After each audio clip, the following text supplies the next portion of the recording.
Okay, hai. Assalamualaikum guys. Hari ni saya mau share dengan korang OBD 2 meter. Okay, ini daripada Stinger model AP6.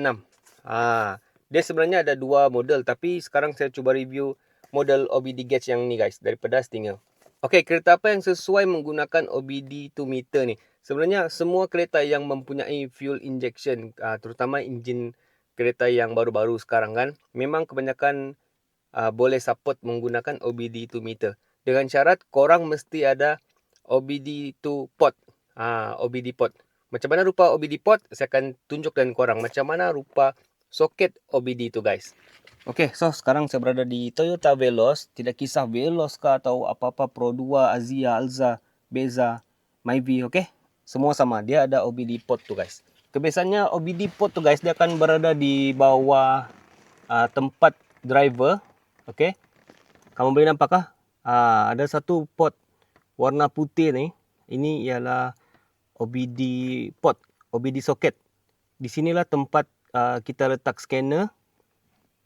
Kita letak scanner ataupun kita letak OBD 2 meter. Okay, yang putih ni. Okay, tempat dia memang berada di bawah steering lah. Okay, di bawah steering. Sebab ada kebanyakan kereta kadang-kadang dia di sini. Dekat, kalau macam Myvi model lama dia di bahagian dekat buka bonet ni.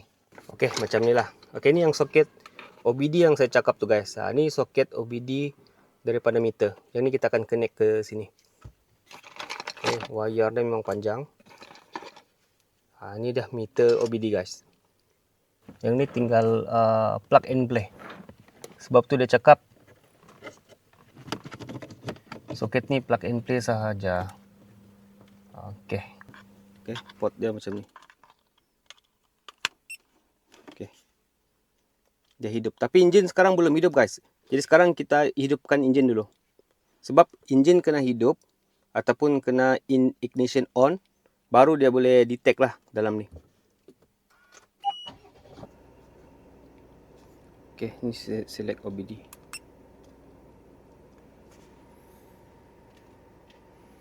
Okey guys, sekarang dia sudah on.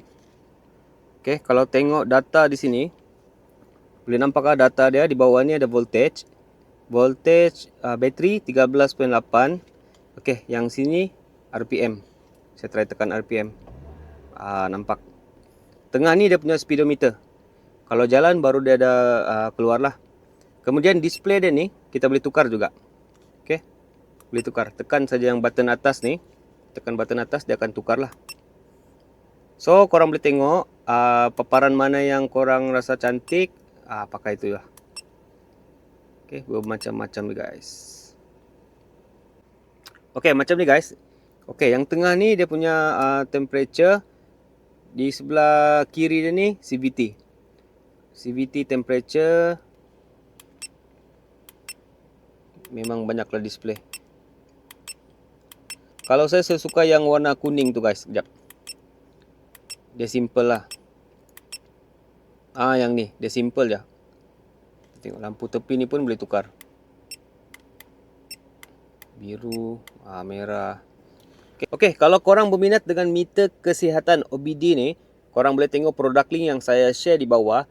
Dia sebenarnya bukan ada Stinger. Ada pelbagai lagi jenis OBD meter ni. Okey, sebab kalau kamu tengok channel saya, di video sebelum-sebelum ni memang banyaklah saya review berkenaan OBD meter ni guys. Okey, ada macam-macam jenis. Ada model Akira, ada model OTP, macam-macam lah. Okey, antaranya Stinger. Ni yang model Stinger keluarkan.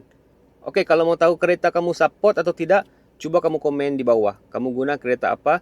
Nanti saya akan balas, reply. Tengok sama ada kereta kamu support atau tidak.